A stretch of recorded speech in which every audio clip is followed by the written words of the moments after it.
What is going on, guys? It's Steeler here, back again with a pretty interesting video today regarding Xbox One X and its initial sales numbers.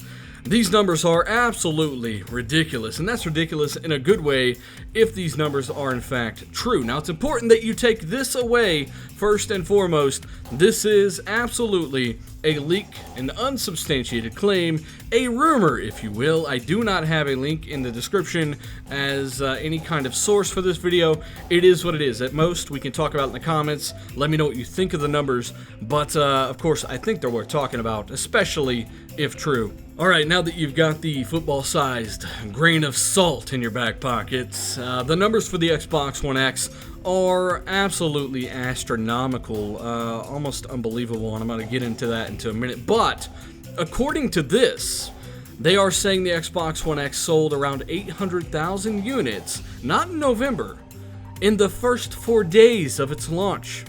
That is absolutely insane.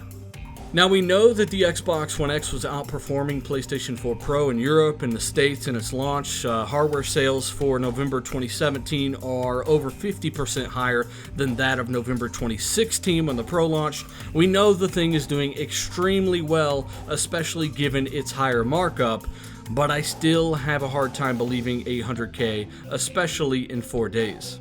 Now, if you saw one of my last videos, you know Microsoft sold about 1.4 million Xbox Ones in the month of November 2017. One of their best months ever. Sony did very well, blah, blah, blah. I've got the complete breakdown in the description. I'll link that video there. But my point is, if you're selling 1.4 million for the whole month of November, it's very hard to see the Xbox One X doing 800,000 of that in the first 4 days of its life cycle. That is very hard to believe. Now, I say that because Microsoft have actually sold very similar numbers to November 2017's NPDs previously, in previous years, without the help of a new console like the Xbox One X. So I definitely don't think that the Xbox One X came along, sold 800K in the first 4 days of its life cycle, then throughout the rest of the month, including Black Friday, where all the crazy deals and bundles were going on, Xbox One then only sold 600,000 units. That doesn't really make too much sense to me. Now, by no means am I saying that this is impossible. I mean, after all, analysts have doubled their projections, GameStop managers have come out and spoken about how well the console is doing.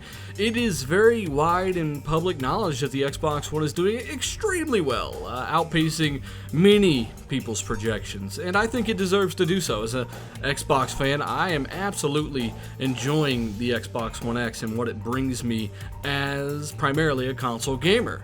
But at the end of the day, I gotta keep my prediction a little more conservative, and I'm gonna say maybe 700,000 in the first month, not in the first 4 days. And maybe it's lower than that. Maybe it's 500,000 in the first month. Point is, it doesn't really matter. The console is doing well. That's been proven.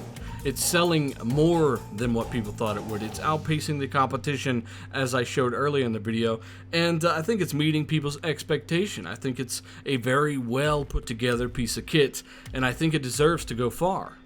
So, let me know what you guys think down below. Very interested and excited to read some of the comments. I know we're going to have a lot of diverse and split opinions on this one. Me, myself, like I said, maybe close to that number in the first month, but in the first 4 days, despite the amount of hardcore people that might have been there to pick it up day one. You know, the console is not the beginning of a new generation. It did not spark another generation. You can still play the same games. You can still talk to all your friends. All your accessories work.